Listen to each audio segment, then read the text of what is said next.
Hello warriors, कैसे हैं आप सभी। तो आप सभी का द डायमंड एकेडमी के ऑफिशियल चैनल पे स्वागत है।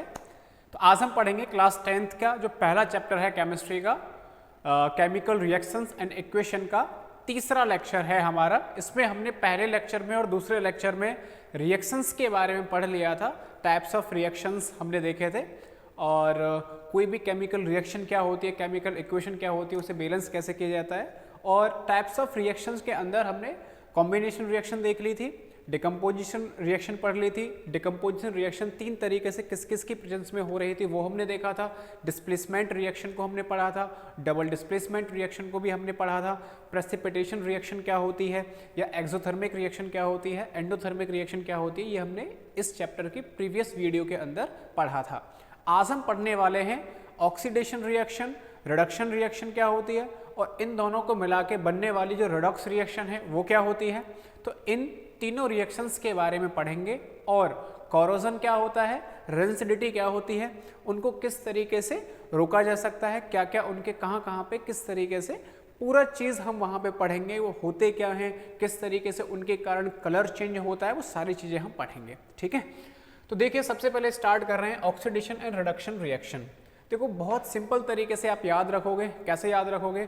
ऑक्सीडेशन का मतलब होता है कोई भी सब्सटेंस दे रखा है और उस सब्सटेंस में या तो ऑक्सीजन ऐड हो जाए या फिर हाइड्रोजन रिमूव हो जाए।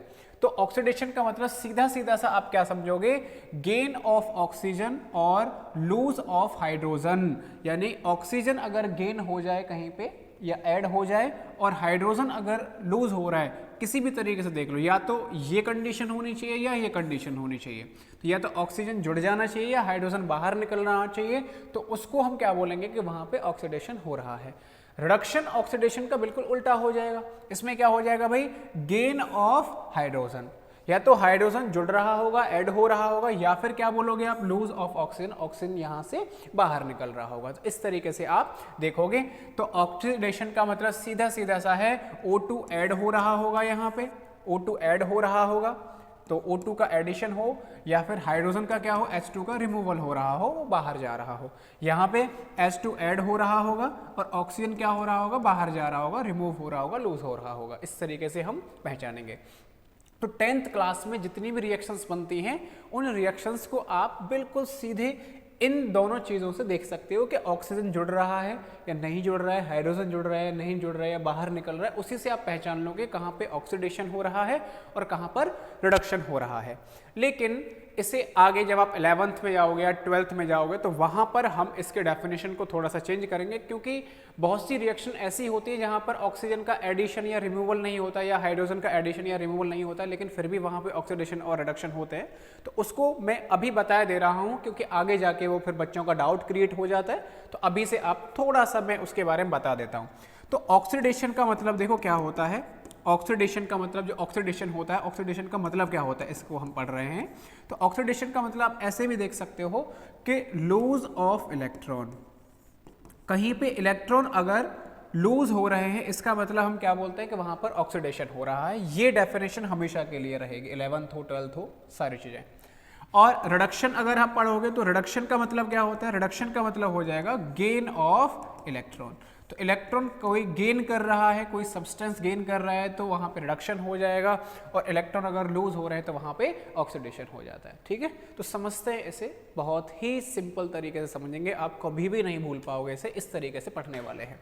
देखो भाई, ऑक्सीडेशन रिएक्शन की बात हो रही है। तो ऑक्सीडेशन रिएक्शन में मैंने अभी आपको बताया था ऑक्सीजन जुड़ रहा होगा या हाइड्रोजन बाहर निकल रहा होगा, उसी को हम ऑक्सीडेशन रिएक्शन बोलेंगे। तो एक एग्जांपल ले लिया हमने, छोटा सा एग्जांपल है। क्या एग्जांपल लिया है, कॉपर। तो कॉपर लिया, कॉपर की रिएक्शन हम करवा रहे हैं ऑक्सीजन के साथ में। तो कॉपर जब ऑक्सीजन के साथ में रिएक्ट करता है तो कॉपर ऑक्सीजन के साथ में रिएक्ट करके क्या बना दिया है, कॉपर ऑक्साइड बना दिया है। क्या बना दिया है, कॉपर का ऑक्साइड बन चुका है, CuO बन चुका है। यानी कॉपर में ऑक्सीजन जुड़ा है और ऑक्सीजन जुड़ने के बाद में वो कॉपर ऑक्साइड में कन्वर्ट हुआ है। तो इस रिएक्शन को मैं क्या बोलूँगा, ऑक्सीडेशन रिएक्शन, कि यहाँ पे ऑक्सीडेशन हो रहा है, ठीक है। Copper is gaining oxygen to form copper oxide, तो यहाँ पे ऑक्सीजन का गेन हुआ है, इसीलिए मैं इसे ऑक्सीडेशन रिएक्शन बोल सकता हूँ। तो सीधा सीधा सा बहुत छोटा सा सिंपल सा एग्जांपल आप देख सकते हो इसका। एक और एग्जांपल देख सकते हैं भाई, देखो यहाँ पर देखो रिएक्शन दे रखी है इथाइल अल्कोहल, रिएक्शन क्या दी है, इथाइल अल्कोहल। इथाइल अल्कोहल का फॉर्मूला क्या होता है, C2H5OH। इथाइल का मतलब है यहाँ पे 2 कार्बन होंगे, ठीक है। अल्कोहल का मतलब OH ग्रुप होता है। इसे हम केमिस्ट्री का जो चौथा चैप्टर होगा वहाँ पर इनके IUPAC नेमिंग सीखेंगे कि इसका नाम ये क्यों होता है, क्या होता है, वहाँ पे डिटेल में बात होती है।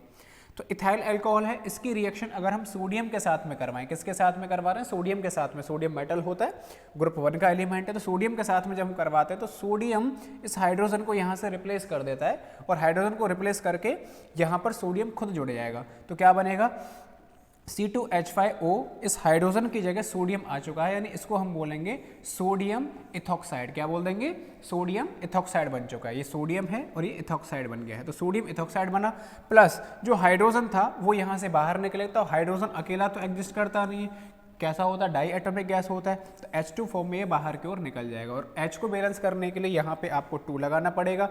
इधर अगर 2 लगा दिया तो यहाँ पे 2 इस तरीके से रिएक्शन को आप बैलेंस कर दोगे। हुआ क्या है यहाँ पे, ध्यान से देखो, यहाँ पर क्या हुआ है, इथाइल अल्कोहल जो था यहाँ से हाइड्रोजन का रिमूवल हुआ है। हाइड्रोजन अगर रिमूव हो रहा है तो हाइड्रोजन के रिमूव करने के बाद में क्या जुड़ गया है, यहाँ पे भाई सोडियम जुड़ गया है। तो हाइड्रोजन अगर रिमूव होगा तो भी वहाँ पर क्या हो जाएगा, ऑक्सीडेशन ही हो जाएगा। तो ऑक्सीजन का गेन या हाइड्रोजन का रिमूव होना या लूज होना ही क्या बोला जाएगा, ऑक्सीडेशन बोला जाता है। तो ethyl alcohol has lost hydrogen, hence oxidation is gain of oxygen और लॉस ऑफ हाइड्रोजन। तो ये हमारे ऑक्सीडेशन की एक तरीके से वही है, डेफिनेशन यहाँ पे मैंने लिखा दी है, ठीक है। तो इस तरीके से आप सिंपली पहचान लोगे। आगे देखते हैं, देखो रिडक्शन रिएक्शन इसका बिल्कुल उल्टा हो जाएगा। तो रिडक्शन का मतलब क्या हो जाएगा, reduction is lose of oxygen और गेन ऑफ हाइड्रोजन। तो उल्टा हो गया, वहां पर ऑक्सीजन गेन हो रहा था, हाइड्रोजन लूज हो रहा था, यहाँ पे ऑक्सीजन लूज होगा और हाइड्रोजन गेन हो जाएगा, ठीक है। तो एग्जाम्पल देखो, इसका एग्जाम्पल क्या है, कार्बन। कार्बन किसके साथ में रिएक्शन कर रहा है, हाइड्रोजन के साथ में रिएक्शन कर रहा है। तो कार्बन अगर हाइड्रोजन के साथ में रिएक्शन कर रहा है तो इसने क्या बना दिया है, मेथेन बना दिया है, CH4 बना दिया है। तो कार्बन H2 के साथ में रिएक्ट किया और मेथेन बना दिया। हुआ क्या है, देखो कार्बन ने हाइड्रोजन को गेन किया है, कार्बन ने हाइड्रोजन को गेन करके मेथेन बन गया, यानी हाइड्रोजन अगर गेन हो रहा है तो क्या हो गया, रिडक्शन हो गया भाई। यहाँ पे एक नीचे वाला एग्जाम्पल देखो, ओजोन। ओजोन क्या होता है, O3। तो जो ओजोन होता है उसका फॉर्मूला होता है O3। तो ओजोन का रिएक्शन देखो, यहाँ पे ओजोन किस में कन्वर्ट हो गया, ऑक्सीजन प्लस ये अकेला ऑक्सीजन है, बिल्कुल ठीक है, इसे नसेंट ऑक्सीजन आप बोल सकते हो। तो यहाँ पे देखो क्या हुआ है, जो ओजोन है यहाँ पर 3 ऑक्सीजन थे, ये ऑक्सीजन में कन्वर्ट हो गया है, एक इसने यहाँ पे लूज कर दिया। तो ऑक्सीजन का लूज होना भी क्या बोला जाएगा भाई, रिडक्शन रिएक्शन की कैटेगरी में आ जाएगा। तो इस तरीके से आप ऑक्सीडेशन रिएक्शन और रिडक्शन रिएक्शन को पहचान सकते हो। क्लियर है, आगे देखिए भाई। नेक्स्ट है हमारी रेडॉक्स रिएक्शन। कौन सी रिएक्शन है, रेडॉक्स रिएक्शन। देखो रेडॉक्स रिएक्शन का मतलब क्या होता है, रेडॉक्स रिएक्शन का मतलब देखो, ध्यान से देखेंगे इसे। तो रेडॉक्स रिएक्शन को बहुत ही अच्छे लेवल से पढ़ने वाले हैं। रेडॉक्स का मतलब है, ये देखो 2 चीजों से मिलके बना हुआ है ना, रेड ऑक्स। तो रेड ऑक्स रिएक्शन, इसका मतलब है रिडक्शन, रिडक्शन प्लस OX का मतलब है ऑक्सीडेशन। तो ऐसी कोई रिएक्शन जिसमें रिडक्शन और ऑक्सीडेशन दोनों एक साथ हो जाएं, उस रिएक्शन को हम बोल देंगे रेडॉक्स रिएक्शन। समझ में आया, रिडक्शन और ऑक्सीडेशन अगर एक ही साथ हो रहे हैं, साइमल्टेनियसली हो रहे हैं, तो उन रिएक्शन को क्या बोलेंगे, रेडॉक्स रिएक्शन के नाम से हम जान सकते हैं। क्लियर है, तो देखो when oxidation and reduction take place simultaneously in a given chemical reaction, it is known as redox reaction. अगर रिडक्शन और ऑक्सीडेशन दोनों एक साथ हो रहे हैं तभी हम उसे रेडॉक्स रिएक्शन बोलेंगे। अगर केवल रिडक्शन हो रहा है या केवल ऑक्सीडेशन हो रहा है तब हम उसे रेडॉक्स रिएक्शन नहीं बोलेंगे। फिर तो अगर ऑक्सीडेशन हो रहा है तो ऑक्सीडेशन रिएक्शन हो जाएगी, रिडक्शन हो रहा है तो रिडक्शन रिएक्शन हो जाएगी। और इन्हें हम बहुत सिंपल तरीके से जानते हैं। ऑक्सीडेशन मतलब ऑक्सीजन का जुड़ना या हाइड्रोजन का निकलना, और रिडक्शन मतलब हाइड्रोजन का जुड़ना और ऑक्सीजन का बाहर निकलना। ठीक है, इस तरीके से पहचानेंगे। तो इसके देखो एग्जाम्पल देखते हैं। आप यहां पर इसको देखो, सबसे पहले क्या दे रखा है, CuO कॉपर ऑक्साइड, CuO बोले तो कॉपर ऑक्साइड, इसकी रिएक्शन H2 के साथ में करवाई है तो CuO प्लस H2 आया है। इससे मिलने के बाद में क्या बना है, कॉपर, प्लस में क्या बना है, हाइड्रोजन। ध्यान से देखना, केवल इस पे ध्यान दो, CuO प्लस H2 से क्या बना है, Cu प्लस H2O। यहाँ पे देखो क्या हुआ है, कॉपर के पास जो ऑक्सीजन था इसने उस ऑक्सीजन को लूज कर दिया है और जो हाइड्रोजन है उसने उस ऑक्सीजन को गेन कर लिया है। तो जिसने ऑक्सीजन को लूज किया है उसका तो क्या हो रहा होगा, रिडक्शन हो रहा होगा। तो कॉपर ने ऑक्सीजन को लॉस्ट किया है, लूज किया है, इसका मतलब CuO का क्या हो रहा है, रिडक्शन हो रहा है। और H2 ने इस ऑक्सीजन को गेन कर लिया है, ऑक्सीजन ऐड हो गया है, इसीलिए H2 का क्या हो रहा है, ऑक्सीडेशन हो रहा है। तो इस रिएक्शन में, अकेली इस रिएक्शन में CuO का तो रिडक्शन हो रहा है और H2 को क्या, और H2 का क्या हो रहा है, ऑक्सीडेशन हो रहा है। इसीलिए इस रिएक्शन को मैं क्या बोल दूंगा, रिडॉक्स रिएक्शन बोल दूंगा। क्या बोल दूंगा, रिडॉक्स रिएक्शन बोल दूंगा। ठीक है। और देखो यहां पर बहुत इंपॉर्टेंट बात देखिए, जिसका रिडक्शन होता है, जिसका रिडक्शन होता है उसको तो हम बोलते हैं ऑक्सीडाइजिंग एजेंट, जिसका रिडक्शन होता है उसको हम बोलते हैं ऑक्सीडाइजिंग एजेंट, और जिसका ऑक्सीडेशन होता है उसको हम बोलते हैं रिड्यूसिंग एजेंट। जिसका ऑक्सीडेशन होता है उसको हम बोलते हैं रिड्यूसिंग एजेंट। क्यों बोलते हैं भाई, सीधी सी बात है, जिसका रिडक्शन हो रहा है वो दूसरे का क्या कर रहा होगा, ऑक्सीडेशन कर रहा होगा। तो दूसरे का ऑक्सीडेशन कर रहा होगा, इसीलिए हम उसको क्या बोलेंगे, ऑक्सीडाइजिंग एजेंट।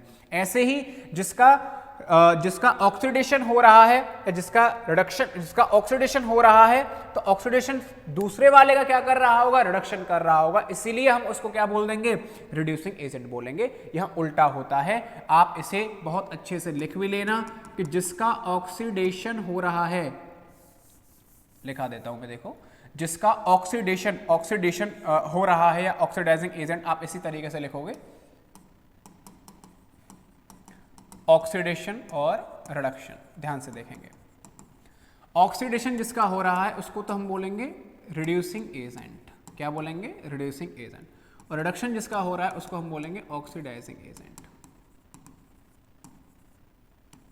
ठीक है। तो जिसका ऑक्सीडेशन हो रहा है उसे तो हम रिड्यूसिंग एजेंट बोलेंगे और जिसका रिडक्शन हो रहा है उसे हम ऑक्सीडाइजिंग एजेंट बोलेंगे। इस तरीके से आप पहचान सकते हो। यही चीज देखो यहां है, the substance which gives oxygen for oxidation is called oxidising agent. और देखो, the substance which remove oxygen is called reducing agent. तो इस तरीके से यहाँ पे डेफिनेशन भी लिखी हुई है, 1 by 1 यहाँ कुछ पॉइंट लिख रखे हैं। देखो, जैसे CuO is changing to Cu, यानी कॉपर ऑक्साइड किस में कन्वर्ट हो गया है, कॉपर में कन्वर्ट हो गया है। इसका मतलब oxygen is being removed from CuO, तो CuO में से ऑक्सीजन रिमूव हुआ है। ऑक्सीजन अगर रिमूव हुआ है इसीलिए copper oxide is being reduced to copper, CuO gives oxygen for oxidation. तो ये ऑक्सीजन दे रहा है ऑक्सीडेशन के लिए। तो किसका ऑक्सीडेशन कराने के लिए आ रहा है यहाँ पे भाई, हाइड्रोजन के लिए ऑक्सीजन दे रहा है। इसी तरीके से आप यहाँ पे देख सकते हो, H2 is changing to H2O, oxygen is being added to the hydrogen, hydrogen is being oxidised to water. ठीक है, तो इस तरीके से आप देख सकते हो। तो बस इतना देखना है, जिसने ऑक्सीजन को लूज किया है उसका रिडक्शन होगा, जिसने ऑक्सीजन को गेन किया है वहां पे ऑक्सीडेशन होगा, जिसका रिडक्शन हो रहा है उसे ऑक्सीडाइजिंग एजेंट बोलेंगे, जिसका ऑक्सीडेशन हो रहा है उसे रिड्यूसिंग एजेंट बोलेंगे। बस इतना सा है और ज्यादा कुछ सोचना ही नहीं है। क्लियर है। आगे और एग्जांपल से समझते हैं इसे। देखो, ये एक एग्जांपल, मैंने दूसरा एग्जांपल लिख रखा है, क्या है, BaSO4 barium sulphate, carbon add किया है। तो बेरियम सल्फेट में जब कार्बन ऐड किया है तो BaS प्लस CO में कन्वर्ट हुआ। अब देखो हुआ क्या है, आपको पहचानना है किसका रिडक्शन है किसका ऑक्सीडेशन है। तो सीधे सीधे आप देख सकते हो, BaSO4 किस में कन्वर्ट हुआ है, BaS में, यानी ऑक्सीजन को इसने लूज कर दिया है। ऑक्सीजन को अगर लूज किया है इसका मतलब क्या हो गया, यहाँ पे रिडक्शन। किसका रिडक्शन हो रहा है, BaSO4 का। और देखो कार्बन किस में कन्वर्ट हो गया, CO में कन्वर्ट हो गया है। तो कार्बन में ऑक्सीजन ऐड हुआ है तो इसको हम क्या बोलेंगे, ऑक्सीडेशन। अब जिसका रिडक्शन हो रहा है उसको हम क्या बोलेंगे, ऑक्सीडाइजिंग एजेंट, और जिसका ऑक्सीडेशन हो रहा है उसको हम क्या बोल देंगे, रिड्यूसिंग एजेंट। तो BaSO4 का रिडक्शन हो रहा है, यानी BaSO4 को आप ऑक्सीडाइजिंग एजेंट बोलोगे, और कार्बन का ऑक्सीडेशन हो रहा है इसलिए कार्बन को आप क्या बोल दोगे, रिड्यूसिंग एजेंट बोल दोगे। तो इस तरीके से आप पहचान लोगे। एक और एग्जांपल देखिए, अगला है जिंक ऑक्साइड, ZnO दे रखा है, कार्बन के साथ में रिएक्शन किया है तो ये कन्वर्ट हुआ है जिंक प्लस CO में। तो देखो यहाँ पे जिंक ने ऑक्सीजन लूज किया है, यानी जिंक का क्या हो गया भाई, रिडक्शन हो गया। कार्बन ने ऑक्सीजन गेन किया, इसका क्या हो गया, ऑक्सीडेशन हो गया। जिसका रिडक्शन हो रहा है उसको हम क्या बोलेंगे, ऑक्सीडाइजिंग एजेंट। जिसका ऑक्सीडेशन हो रहा है उसको हम क्या बोल देंगे, रिड्यूसिंग एजेंट। तो पहचान सकते हो सीधे सीधे, बिल्कुल सीधे सीधे आप पहचान सकते हो कहाँ ऑक्सीडेशन हो रहा है, कहाँ रिडक्शन हो रहा है, किसको मैं ऑक्सीडाइजिंग एजेंट बोलूंगा और किसको मैं रिड्यूसिंग एजेंट बोलूंगा। बहुत सीधे सीधे आप पहचान लोगे। एक और एग्जाम्पल देखो यहाँ पे, MnO2 है, MnO2 और HCl है। MnO2 किस में कन्वर्ट हुआ है, MnCl में, और HCl के साथ में जब रिएक्शन कराए तो H2O बना और क्या बना, Cl2। तो ये रिएक्शन हुई। इस रिएक्शन में देखो Mn ने ऑक्सीजन को लूज करके Cl को ले लिया, तो ऑक्सीजन का अगर लूज हुआ है इसका मतलब इसका क्या हो गया, रिडक्शन हो गया। HCl जो था H किस में कन्वर्ट हुआ है, H2O में, यानी हाइड्रोजन ने ऑक्सीजन को गेन कर लिया तो इसका क्या हो जाएगा, ऑक्सीडेशन हो जाएगा। जिसका रिडक्शन हुआ है उसको हम ऑक्सीडाइजिंग एजेंट बोलेंगे और जिसका ऑक्सीडेशन हुआ है उसको हम क्या बोल देंगे भाई, रिड्यूसिंग एजेंट बोल देंगे। पहचान लोगे भाई, बहुत आसानी से पहचान लोगे। ठीक है, आगे चलते हैं। चलो, तो ये कहानी तो थी हमारी ऑक्सीडेशन की, रिडक्शन की या फिर रिडक्स रिएक्शन की, बहुत सिंपल तरीके से आपने देखा है उसे। अगला है कोरोजन। कोरोजन का देखो मतलब क्या होता है, कोरोजन का मतलब समझते हैं आप। आपने देखा होगा लोहे पे जंग लगते हुए, लोहे पे जो है जंग लग जाती है, जैसे लोहा है तो अगर आप उसे कुछ समय तक रख देते हो, जैसे उस पर मॉइस्चर आ जाए, एयर के साथ, एयर में बहुत सारा, एटमॉस्फेयर में बहुत सारा मॉइस्चर होता है, मॉइस्चर के साथ में रिएक्ट कर लेता है, या फिर जैसे पानी वगैरह में जब लोहा भीग जाता है तो उस पर धीरे धीरे धीरे धीरे रेडिश ब्राउन कलर जो है आ जाता है, उसी को हम बोलते हैं जंग लग गई है, कोरोजन आ गया है लोहे पर। उसको हम बोलेंगे क्या, कोरोजन पे रस्टिंग हो गई है, जंग लग गई है, उसको हम बोलेंगे क्या, उसको हम पहचानेंगे कैसे, उसको देखेंगे कैसे, उस तरीके से समझो। सबसे पहले है कोरोजन का मतलब। कोरोजन का मतलब है the slow process of decay और destruction of metal due to the effect of air. किसके कारण है, due to effect of air, moisture, acids on it is known as corrosion, is known as corrosion. मतलब क्या है भाई, यहां पे बस इतना सा देखना है, कोई भी मेटल अगर मॉइस्चर के साथ में रिएक्ट कर ले, एयर के साथ में रिएक्ट कर ले, किसी एसिड के साथ में रिएक्ट कर ले और रिएक्ट करने के बाद में अगर उसका कलर चेंज हो रहा है तो उसी को हम कोरोजन बोलेंगे। जैसे यहां पर आप दो तरीके के ये यहां पे चोबा दे रखे हैं भाई, यहाँ पे लोहे का है, बिल्कुल प्योर फॉर्म है, यहाँ पे कोई भी रस्टिंग नहीं हो रही है, और इधर इन पे देखो कलर आ गया, रेडिश ब्राउन कलर का कलर आ गया, चेंज हो गया है कलर। आपने देखा ही होगा जब नए नए खरीद के लाते हो मार्केट से तो ये कलर होता है, कुछ समय बाद इनका कलर कुछ इस तरीके से हो जाता है। इस तरीके से यहाँ इनका कलर ये चेंज क्यों हुआ, क्योंकि यहाँ पे कोरोजन हो गया है। किसका कोरोजन हो गया है भाई, आयरन का हो गया है।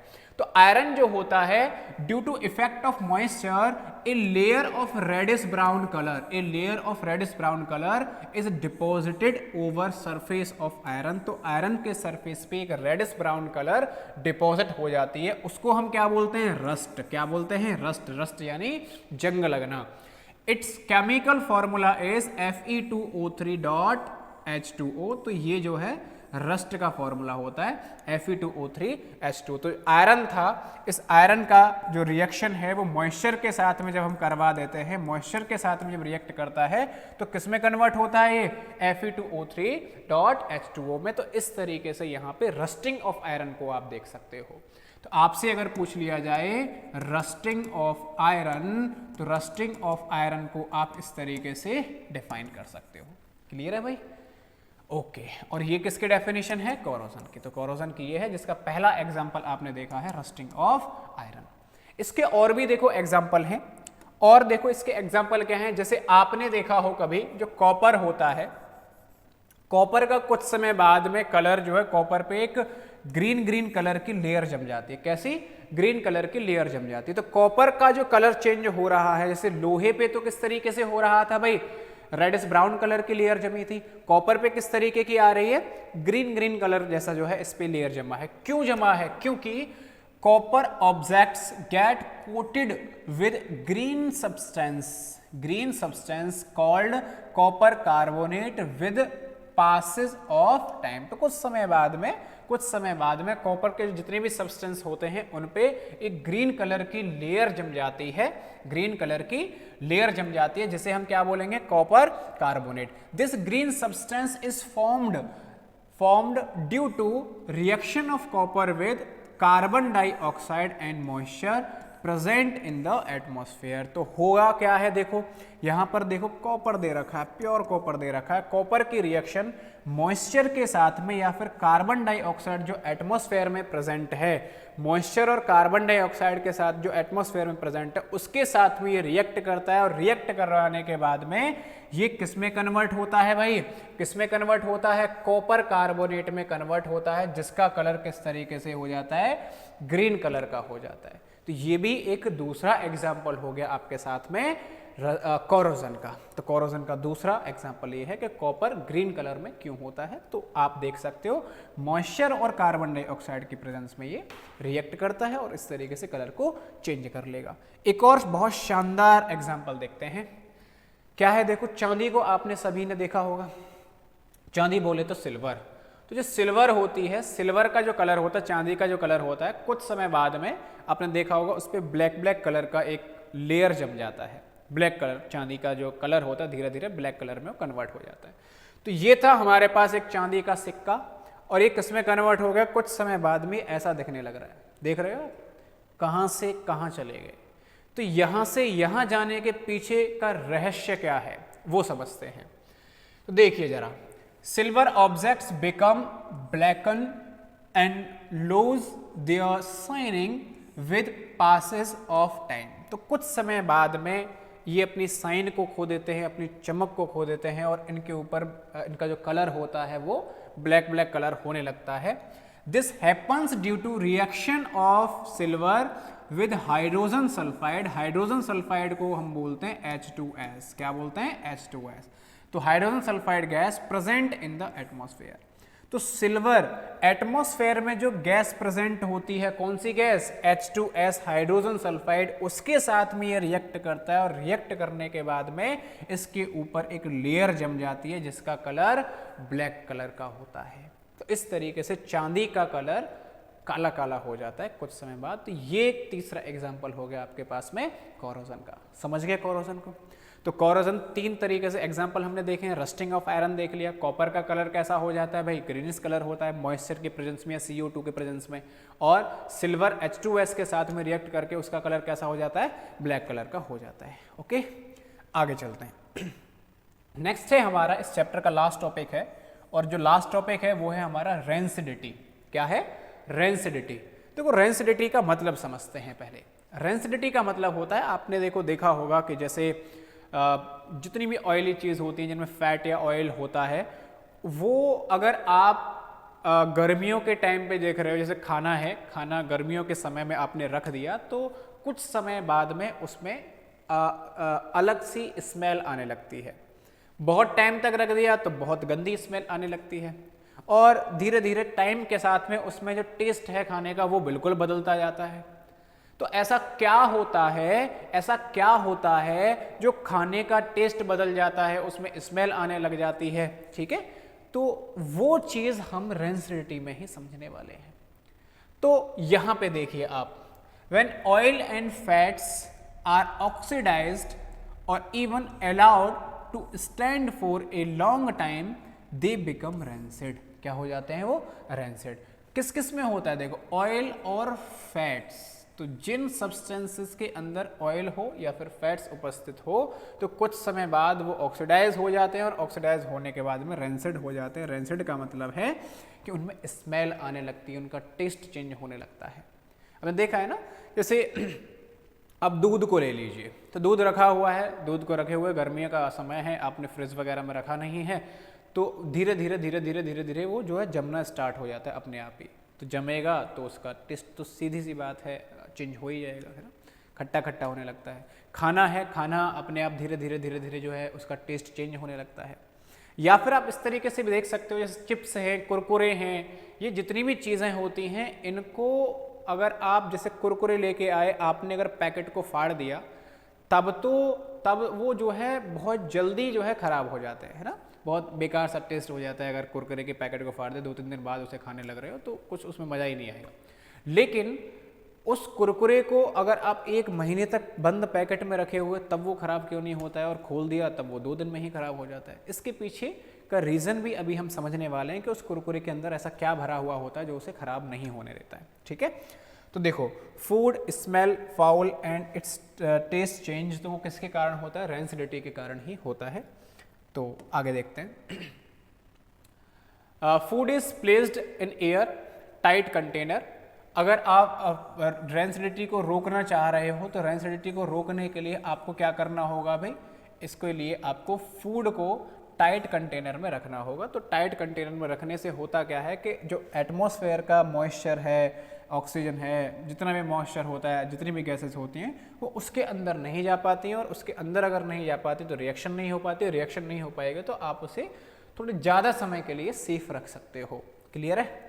और देखिए chips are stored in nitrogen as nitrogen is least reactive. तो अभी जो मैं बात कर रहा था, कुरकुरे हैं, चिप्स वगैरह हैं, जितने भी पैक्ड फॉर्म में जो आ रहे हैं उनके अंदर कौन सी गैस भरी हुई होती है? नाइट्रोजन गैस भरी हुई होती है। तो नाइट्रोजन को क्यों भरते हैं? क्योंकि नाइट्रोजन जो गैस होती है वो बहुत कम रिएक्टिव होती है। वो चिप्स या कुरकुरे जो भी भरे हुए हैं उनके साथ में रिएक्शन नहीं करती है। ठीक है, इसीलिए जो जैसा है वो वैसा ही रहेगा। अगर आपने एक बार उसे फाड़ दिया तो फिर तो एटमॉस्फेयर के कॉन्टैक्ट में आ जाएगा, और एटमॉस्फेयर के कॉन्टैक्ट में आ गया तो एटमॉस्फेयर में तो सब कुछ है कि नहीं? मॉइस्चर है, एयर के अंदर ऑक्सीजन है, सारी गैसेस हैं, उनके साथ में रिएक्शन करने के बाद वो जो है उसका टेस्ट जो है धीरे धीरे बदल जाता है। ओके, इसको प्रिवेंट करने के और क्या तरीके हैं? देखो एंटीऑक्सीडेंट। तो ऑक्सीडेशन जो हो रहा था उसको रोकने के लिए antioxidant are used to prevention oxidation of food containing fats and oil.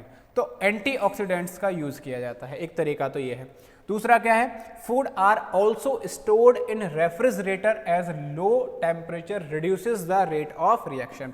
इस चीज को तो आप समझते हो ना, जैसे दूध है, दही है, या कोई भी खाना है, सब्जी वगैरह, गर्मियों के टाइम पे ही जल्दी खराब क्यों हो जाते हैं, सर्दियों के टाइम पे क्यों नहीं होते हैं? ये मैं पहले भी बता चुका था। गर्मियों के टाइम पे टेम्परेचर ज़्यादा हो जाता है, और टेम्परेचर ज़्यादा होने की वजह से रिएक्शन की रेट बढ़ जाती है।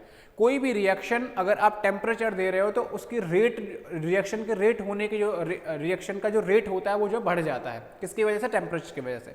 तो गर्मियों में टेम्परेचर ज़्यादा होता है, रिएक्शन की रेट बढ़ जाती है, इसलिए वो जल्दी खराब हो जाता है। लेकिन सर्दियों में टेम्परेचर कम होता है, और टेम्परेचर अगर कम होता है उसकी जो रेट होती है वो कम हो जाती है, इसीलिए वो ज़्यादा दिन तक, ज़्यादा टाइम तक जो है चल जाता है। ठीक है, इसीलिए हम जो चीज़ों को अगर आपको बचाना है गर्मियों के टाइम पे तो हम कहाँ पे रख देते हैं? रेफ्रिजरेटर में भी रख सकते हैं। रेफ्रिजरेटर में रखने का मतलब यही है कि वो जो है टेम्परेचर को मेंटेन रखता है। टेम्परेचर कम होता है, कम टेम्परेचर पे जो उसकी रेट है रिएक्शन की वो जो है कम हो जाती है, इसीलिए वो लंबे समय तक चल जाती है। तो food are also stored in refrigerator. Refrigerator का मतलब यही है कि वो टेम्परेचर को क्या कर देगा? कम कर देगा। टेम्परेचर कम करने से रेट क्या हो जाती है? कम हो जाती है। अगला पॉइंट है, it is also advise to store food away from sunlight as sunlight can increase the rate of reaction. तो जो फूड होता है उसे सनलाइट से ज़्यादा मतलब अलग रखिए, क्योंकि सनलाइट अगर है तो एक तरीके से हीट ही है, हीट अगर है तो एक तरीके से टेम्परेचर बढ़ाएगा, टेम्परेचर बढ़ाएगा मतलब कि रिएक्शन की रेट बढ़ा देता है। सनलाइट की प्रेजेंस पे रेट बढ़ जाती है, ये भी हमने पढ़ा था। क्लियर है? तो इस तरीके से आप रेंसिडिटी के बारे में देख सकते हो, रेंसिडिटी को किस तरीके से रोका जा सकता है वो सारी चीज़ें देख सकते हो। क्लियर है? तो केमिस्ट्री का पहला जो चैप्टर है हमारा वो पूरा कंप्लीट हो चुका है, पूरा ख़त्म हो चुका है। ठीक है ना? इतना ही है पूरा का पूरा। तो आपको जितने भी हमने लेक्चर्स यहाँ पे लिए हैं वो पूरे नोट्स प्रॉपर ढंग से आपको बनाने हैं, और उन्हें जो भी हम पढ़ा रहे हैं उन्हें रिवाइज करो। और द डायमंड एकेडमी के नाम से जो हमारा एप्लीकेशन है उसे आप इंस्टॉल कर लें प्ले स्टोर से। वहाँ पे जाके आप इस चैप्टर का मॉक टेस्ट दे सकते हो, मॉक टेस्ट देख सकते हो वहाँ पे। इस चैप्टर के या पूरी फिजिक्स के, केमिस्ट्री के, मैथ्स के, बायो के जितने भी हमारे सब्जेक्ट हैं उन सभी के आप नोट्स वहाँ पे जाके देख सकते हो। पूरा स्टडी मटेरियल आपको वहाँ पे मिल जाएगा, शीट्स, डीपीपी, नोट्स, सारी चीज़ें मिल जाएंगी। ठीक है, तो अच्छे से रिवाइज कर लेना, आपसे पूरा चैप्टर हो गया है। ठीक है, कैसा लगा आपको ये चैप्टर कमेंट करके ज़रूर बताना। मिलते हैं बहुत ही जल्दी अगली वीडियोज़ में। आज के लिए बस इतना ही। Thank you so much.